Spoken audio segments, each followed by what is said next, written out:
3 orang polis dipindahkan selepas kena tangkap basah dengan KPN. Tangkap basah dengan Ketua Polis Negara. Apa sebenarnya cerita ni? Apa cerita ni kan sebenarnya? Kalau korang nak tahu, korang kena dengarkan Zati dalam My Campus AM pagi ini. So, selamat pagi semua. Kena tangkap basah maksudnya?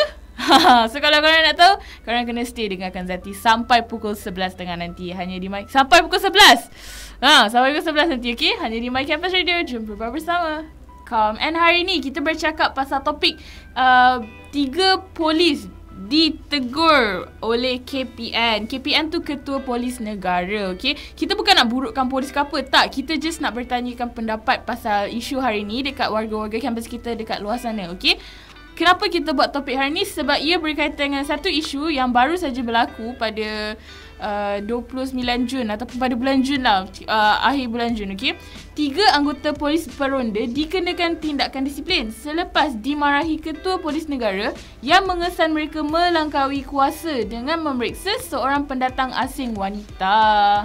Okay? Tan Sri Khalid Abu Bakar, Ketua Polis Negara kita, Tan Sri Khalid Abu Bakar yang memandu bersendirian kira-kira 4.30 petang, ternampak 3 anggota peronda itu memeriksa seorang pendatang asing wanita di sebuah bulatan di Semenyih, Selangor. Lepas tu dia pun suruh dia pun mengarahkan 3 anggota dia tu untuk berhentikan pemeriksaan kerana apa yang 3 polis tu buat melanggar prosedur operasi standard ataupun SOP, di mana mereka sepatutnya memfokuskan kepada tugas peronda.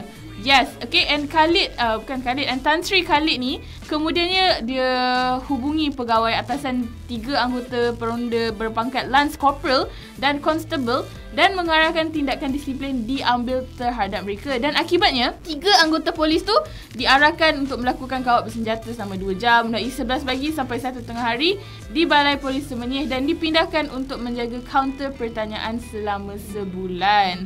Macam tu, okay. Sebenarnya mesti bila korang baca, korang macam apa benda, orang nak buat pemeriksaan pun kena halang kan. Okay, Zati akan bagi tahu sebab apa, okay. Ya, tapi apa yang korang perlu ingat is polis-polis ataupun 3 orang polis yang ditahan ni berpangkat Lance Corporal ataupun dan juga Constable, which is dia paling rendah dalam pangkat polis tu.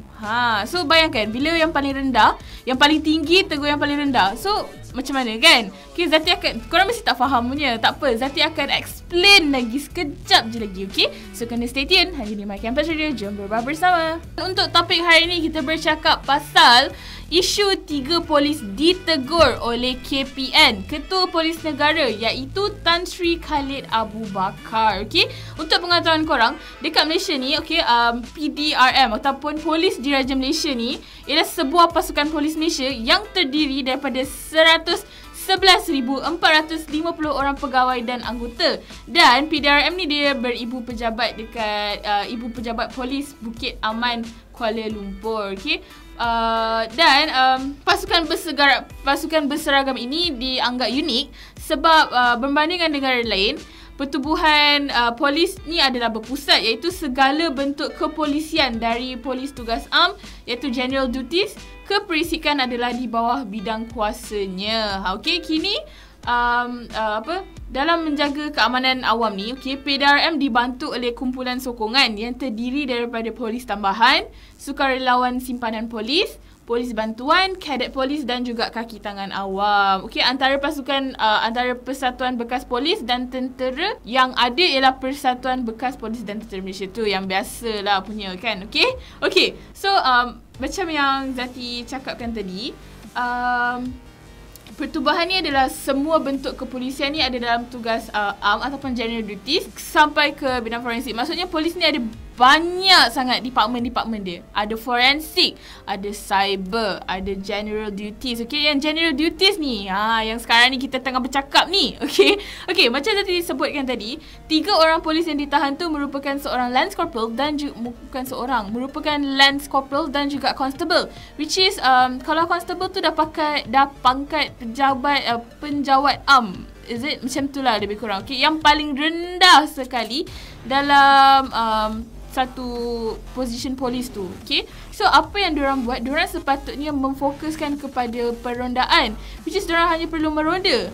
Tak ada apa pun yang diorang boleh buat. Kecuali kalau diorang nak tegur orang ataupun diorang nak tegur sesiapa orang awam dekat situ, diorang boleh menegur hanya kalau orang awam tu disyaki melakukan jenayah. Contohnya, okay, Zati bagi contoh. Contohnya kalau orang awam yang ditegur tu dia nampak macam pegang beg besar, lepas tu macam curious kan, macam apa benda dalam beg besar tu. Lepas tu bank berbunyi, rumah terbakar ke, ada orang menjerit ke, apa ke kan. Yang tu dia boleh tahan sebab dia disyaki melakukan jenayah. Okey, adalah cara macam mana kita nak tahu orang tu melakukan jenayah ke tak. Macam tu lah kan. Okay, so apa yang patutnya diorang buat, diorang hanya perlu meronda dan menahan seseorang ataupun orang awam kalau orang tu melakukan jenayah, disyaki melakukan jenayah. Kalau tak perlulah kan. Diorang hanya perlu meronda dan itu saja tugas mereka. Okay, sebenarnya kalau diorang meronda pun diorang still boleh membantu juga. Sebab bayangkan kalau penjenayah, kalau bakal penjenayah tu nampak ada polis selalu meronda dekat kawasan tu, mestilah diorang akan macam, oh tempat ni tak selamat, tempat ni mesti akan cepat kena tangkap, betul tak? Okay, dan Zati juga korang kena stay tune dengan Zati sebab Zati akan bagi tahu korang apa bezanya kalau polis tu buat rondaan di bandar ataupun di perumahan.